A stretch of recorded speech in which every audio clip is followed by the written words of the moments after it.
Salut YouTube, salut les amis, on va vous raconter des histoires aujourd'hui. Ça commence bien. J'ai mon chat qui veut pas me lâcher, qui veut que me faire des câlins. Il est pas très en forme. Mais c'est pas le sujet de la vidéo du jour. Voilà, donc aujourd'hui, on va essayer de parler sur notre maternité, sur le fait d'avoir eu un enfant avec la pathologie qu'on a. C'est pour répondre à un commentaire de Mélanie en fait, parce que par écrit, pour condenser les idées, ça va être trop dur. Et puis, on a un blocage avec l'écrit en fait, je sais pas pourquoi, mais voilà, écrire c'est compliqué pour nous. Oh mon chat, laisse-moi un peu tranquille. Donc voilà, mon histoire, notre histoire sur le fait d'avoir un enfant et comment on a géré la situation. Donc déjà à la base, moi je voulais pas d'enfant. Je savais pas pourquoi, parce que mais c'était fort, c'était inconscient et je savais que je pouvais pas avoir d'enfant, que j'étais pas capable de m'en occuper, mais je savais pas pourquoi. Et puis j'ai rencontré l'amour, ou plutôt la dépendance affective. Et quand cet homme est tombé malade d'une sclérose en plaques, vu que son père était mort dans des souffrances horribles d'une sclérose latérale amyotrophique, j'ai eu très peur de perdre cet homme et du coup, je voulais un souvenir de lui. Et donc, on a fait Jérémie. Alors, pour la petite histoire, Jérémie, du moment où je suis tombée enceinte, j'avais une grosse connexion. Au bout de 3 mois, je savais que c'était un garçon. En même temps, j'avais des flashs horribles dans la tête et une espèce de culpabilité. Je pouvais pas être heureuse d'être enceinte. J'étais très angoissée, je me sentais très coupable parce que c'est comme si j'avais puni. Non, c'est pas ça. Comme si j'avais désobéi et que j'avais peur d'être punie. Et, et donc je comprenais pas toutes les images et les flashs et les cauchemars que je faisais concernant mon père. Surtout que mon père, il était super cool avec moi, donc je voyais pas pourquoi j'avais ça dans mon esprit. Donc c'était vraiment difficile, je me suis sentie vraiment très seule pendant ma grossesse. J'arrivais pas à me réjouir, d'être enceinte et en même temps je voulais pas qu'il lui arrive quelque chose à cet enfant. Et je vois par exemple ma sœur, elle avait absolument envie d'acheter plein de trucs pour le bébé et moi je disais non, j'achèterai quand il sera là, pour être sûre qu'il soit là. Et comme la vie des fois te fait des clins d'œil un peu pourris, enfin pourris, je sais pas si je peux dire ça, mais du coup mon fils devait naître le 18 avril et il est né le 22 mars, jour d'anniversaire de mon père. Beau cadeau, n'est-ce pas? Donc ouais, c'était un peu compliqué au début. Donc quand il est né, c'était vraiment un bouleversement d'amour. Où là, je pense que ça a changé des personnalités à l'intérieur de moi. Parce que je vois tous mes comportements qui se transformaient. C'est-à-dire avant, je me couchais à 5 heures du matin, je me levais à 2 heures de l'après-midi. Du jour où mon fils est né, j'adorais me lever avant lui, en fait, et presque il se levait pas assez tôt, genre à 5 heures du matin. Et donc, c'était chouette. Intérieurement, je ressentais beaucoup de malaise, mais que je les comprenais pas. Du coup, je me raccrochais à cet amour. Et on va dire que les 3 premières années, ça a été assez simple, bien que je voyais que j'avais un problème pour l'aimer. Alors, je l'aimais, mais j'avais peur de mal l'aimer. Je savais pas où était la limite de l'amour pour pas lui faire subir ce que moi j'avais enduré en fait. Et comme j'avais pas de limite de l'amour, et ben pour pas prendre de risques, très vite j'ai laissé faire, je l'ai laissé faire, c'est-à-dire que je ne lui imposais jamais un câlin, jamais un bisou. Alors bon, les 3 premières années, je lui faisais des bisous, des câlins, y a pas de problème. Mais dès que ça a été possible, je l'ai laissé venir chercher un bisou, venir chercher un câlin, parce que moi, on m'avait tellement forcé à me pourrir la vie et ensuite à m'exiger des câlins et tout, que je voulais surtout pas reproduire les schémas. Mais manque de bol, étant donné que j'avais les introjects persécuteurs hommes et femmes dans moi, les rôles, je les ai reproduits. Et c'est mon fils qui m'a vraiment aidé à percer plein de mystères et à me dépasser surtout, quoi. Donc les 3 premières années, on va dire, ça allait. Et puis ensuite, il est allé à l'école. Et là, par contre, ça a été beaucoup moins facile. Où j'ai eu la sensation que le système me le volait, que j'avais pas envie de lui faire croire au Père Noël. Enfin, il y avait plein de codes de la société que j'avais pas envie d'appliquer et que j'avais du mal. Et puis, bah, suite à ça, donc on s'est séparés parce que je supportais plus son père. Et je pensais quand même que son père allait s'en occuper. Et ça n'a pas été le cas. Ça n'a pas été le cas. La première année, il l'a pas du tout pris, où il le donnait à sa mère. Ensuite, bah voilà, ensuite, bah, on s'en est occupé tout seul, toute seule. Donc c'était compliqué. Je me rendais pas forcément compte de mes changements de personnalité. Et au fur et à mesure qu'il a grandi, je me voyais me transformer et devenir ma mère ou devenir mon père avec de la manipulation pour obtenir ce qu'on veut. Alors, ou j'étais ma mère et je tranchais, j'étais autoritaire, j'exigeais, je punissais, ou alors je prenais plutôt le modèle de mon père où je passais tout et je manipulais pour obtenir ce que je voulais. Donc j'ai pris conscience de ça, j'ai pris conscience que mes comportements, ils étaient pas justes. Et je pense que c'est l'amour que j'ai pour lui qui me faisait voir ça et qui m'a permis d'évoluer, en fait. Et je sais pas quel âge il avait, peut-être 7 ans, ouais, je dirais. Ou quand j'ai commencé vraiment à me rendre compte que j'ai pété les câbles. Enfin, c'était en 2010, donc quel âge il avait en 2010? Il est de 2002. C'est ça, il avait 8 ans. Donc 8 ans, moi je pétais les plombs à fond. Et donc je lui ai dit, écoute, maman elle a un problème dans sa tête. Et je sais pas quel est ce problème-là, je pense pas que ce soit grave, mais par contre, ça me fait avoir des comportements méchants et c'est pas des comportements que je voudrais avoir avec toi. Alors quand j'ai ces comportements, s'il te plaît, ne crois pas ce que je dis. Donc si j'avais su peut-être ma multiplicité, j'aurais pu le verbaliser différemment et le mettre en garde différemment. Mais sur le moment, je pouvais faire que ça. Donc lui dire, maman, elle a un problème dans sa tête. Je t'aime vraiment très fort et si tu vois que je suis méchante dans mes paroles ou quoi, ne le prends pas pour toi. Mais bon, voilà, c'est facile à dire. À 8 ans, avoir le recul nécessaire pour entendre et appliquer ça, c'est pas évident. C'est une responsabilité qu'il devrait pas avoir. Donc du coup, je l'ai laissé vraiment autonome. Enfin, pas autonome, comment je peux dire ça? Livré à lui-même, hélas. Et pour plein de choses, ce que j'ai oublié de dire avant, c'est que très tôt, pour la toilette ou quoi que ce soit, je lui ai appris à s'occuper de son corps pour pas avoir à moi m'en occuper, pour être sûr qu'il se passe pas de problème.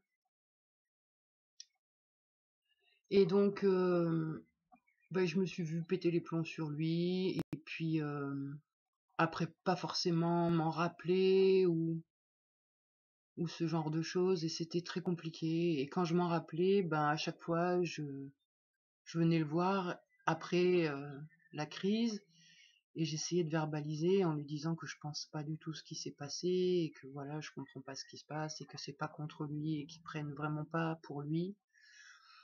À côté de ça, ça a été super difficile de gérer seul, de l'emmener à l'école, de faire face à tout ça. C'était très très compliqué, et il a subi des trucs chiants du genre parce que je pouvais pas aller le chercher à 16h30 à l'école parce qu'il y avait trop de monde. Je le laissais à l'école jusqu'à 17h et j'allais le chercher à 17h. À 17h, il y avait moins de monde et je pouvais gérer ça. Et pareil, j'ai été confrontée à mes schémas, c'est-à-dire que moi, toute ma période scolaire, j'ai été tapée dessus, et mon fils, ça a été un peu ça. Donc je revivais les schémas, ça m'a permis de les voir et de bosser dessus, et de pas faire la même erreur que mes parents, c'est-à-dire d'être à l'écoute de lui, de ses besoins, et j'ai beaucoup été jugée en fait d'irresponsable de faire ce que j'ai fait, mais je regrette pas. Et voilà, quand il m'appelait, qu'il était mal, que ses émotions, elles étaient touchées, qu'il se sentait vraiment pas bien, et je lui faisais sécher les cours. Voilà. C'est-à-dire que s'il était pas bien et qu'il m'appelait en me disant je suis pas bien, je disais ok, je viens te chercher. Et, euh, et du coup, il disait qu'il avait mal au ventre ou mal à quelque part, et je cautionnais le truc pour venir le chercher, pour ensuite qu'on soit ensemble et qu'on discute de c'est quoi le problème, qu'est-ce qui t'arrive. Et entre autres, ce qui lui arrivait, c'était l'humiliation à l'école. Et puis il se sentait handicapé étant donné qu'il avait une dysgraphie et en plus il a été détecté au potentiel, etc. Donc il était mis de côté parce qu'il écrivait pas et aussi parce qu'il avait le droit d'avoir un ordinateur pour écrire. Donc ça a été vraiment compliqué de gérer ça, mais j'ai essayé vraiment de le soutenir le mieux que je pouvais, quoi. À discuter le plus possible. Et puis ensuite, ça pressait à l'intérieur de moi, en fait, tout commençait à vouloir exploser. Et en 2017, quand on est arrivé à Pont-du-Château, habiter chez mes parents, parce que justement c'était vraiment dur pour moi, et il fallait que je règle les problèmes à la famille, que je comprenne un peu mieux. Son père s'est réveillé, enfin il s'était déjà réveillé à plusieurs reprises, surtout quand il était célibataire, à me dire c'est bon, je vais m'en occuper, je le prends, et puis il le prenait 6 mois, et puis il se trouvait une nana, et puis du coup après il voulait plus de son fils. Donc il a vraiment souffert de plein de côtés, de mon côté et du côté de son père, et c'est dur de voir ça, c'est vraiment, c'est pas évident d'encaisser ça. Après, j'ai des croyances perchées qui font que je peux accepter ça, mais j'en parlerai pas tout de suite, plutôt à la fin de cette vidéo. Donc j'en étais à son père qui le laissait, moi qui le martyrisais avec les comportements de mes introjects persécuteurs. Et du coup, je me rendais compte aussi donc de mes mauvais comportements et que j'avais ma chamane qui me disait on fait pas les enfants pour soi. Heureusement, j'ai toujours eu un niveau de conscience haut en plus des autres niveaux de conscience bas qui rattrapait le truc en disant tu fais pas des enfants pour toi, tu n'as rien à imposer à l'enfant, tu n'as aucune autorité à avoir sur lui, tu es juste là pour prendre soin de lui jusqu'à ce qu'il soit capable de le faire lui-même. Donc je refusais d'avoir une autorité sur lui. Et du coup, comme j'avais vu que c'était un peu le bazar avec mes introjects, j'avais trouvé une autre façon de faire que la manipulation ou la punition. Je lui disais, c'est pas compliqué, si t'es con avec moi, je serai con pareil avec toi. Donc quand je te demande quelque chose, c'est pas pour te dominer ou avoir le pouvoir, c'est que c'est un besoin que j'ai. Donc si tu réponds à mon besoin, je serai attentif à tes besoins. Et par contre, si tu es pas attentif aux miens, je serai pas attentif aux tiens de besoin. Donc ça, c'était assez, j'allais dire, équilibré pour faire ça. Enfin, c'était assez équilibré pour qu'on ait une relation cool. Voilà. Où chacun pouvait verbaliser ses besoins et ce qu'il pensait. Et l'avantage, c'est que mon fils, alors ok, on pourrait presque croire qu'on est amis, mais mon fils peut tout me dire, parce qu'il sait que je suis capable de tout entendre. Et de la même manière que lui aussi, il a dû entendre des choses au fil du temps qu'il a grandi. C'est-à-dire que 2017, on était chez les parents, moi ça commence à s'envenimer vraiment, les levées d'amnésie devenaient de plus en plus claires, et jusqu'au jour où ça a vraiment clashé, et là je lui ai tout dit. Je lui ai dit ce que mon père m'avait fait, ce que ma mère m'avait fait, ce que j'avais vécu à la colonie dans les très très grandes lignes, c'est-à-dire jamais en rentrant dans les détails, mais voilà. Et je crois que c'est le seul être qui m'a cru et qui m'a donné l'énergie pour continuer d'avancer. Parce que je crois qu'à ce moment-là, ma famille l'achetait beaucoup avec de l'argent, à coût de 200 ou 300 euros pour les anniversaires, pour Noël, ou enfin voilà quoi. Donc il n'était pas insensible à l'argent. Ma famille, ils ont essayé de le détourner, à l'inviter pour Noël, et bien sûr, voilà, moi de côté et tout. Et il a toujours été respectueux de moi. C'est-à-dire venir me voir: «Maman, est-ce que ça te dérange si je fais Noël avec eux?» «Non, tu as 300 € à les gagner, vas-y mon fils, vas-y». Et on a eu une complicité comme ça et du coup, il me raconte, tout ce qu'il a envie et même des trucs des fois, il faut que je sois bien accrochée, hein, parce que, en tant que mère, ça fait mal des fois de de voir, bah, je sais pas comment dire, mais de le voir souffrir, de le voir, triste, de le voir, boire pour oublier des trucs, et d'être impuissante face à ça. C'est compliqué. Et donc les derniers temps, ces dernières années là, du moment où il est devenu majeur, on va dire, il a bien géré et m'a beaucoup aidé en intervenant auprès de ma mère. C'est grâce à lui d'ailleurs que j'ai pu avoir la dernière discussion hyper précieuse. C'est lui qui m'a aidé à pouvoir parler avec elle, à la convoquer, et le médiateur, quoi. Voilà, il était très dans la médiation et c'est quelqu'un d'adorable, mon fils. Mais bon, suite au décès de ma mère, moi, mon système, il m'a vraiment pété à la gueule. Et donc, lui aussi, quoi, vraiment. Et, et je crois que le mieux qui a été mis en place, c'est qu'il prenne sa vie en main de son côté et qu'on se voit le moins possible. Parce que cette période, elle a été vraiment difficile. J'ai passé 2 ans quasiment à pleurer tous les jours, à être en crise ou quoi que ce soit, et à péter les plombs, à déménager sa chambre, à même pas être au courant, enfin des trucs de fou. Donc là, pareil, ça a été verbalisé en lui disant: bon, là maintenant c'est ce que j'ai un dédoublement de personnalité, donc j'ai plusieurs personnalités. Donc voilà, moi, ta mère, l'amour que j'ai pour toi, c'est pas toute cette merde. Et si jamais, tu tombes sur une personnalité qui t'en met plein la gueule, dis-toi bien que c'est pas ta mère. Et dis-toi que c'est une part blessée, une part qui a été très très très très blessée. Et donc du coup, voilà, plein de fois ça a faillité parce que forcément c'est un enfant, c'est un ado, il va tester la manipulation pour obtenir des trucs. Et moi, du moment où je sens arnaque ou manipulation, j'ai celui qui tranche qui arrive.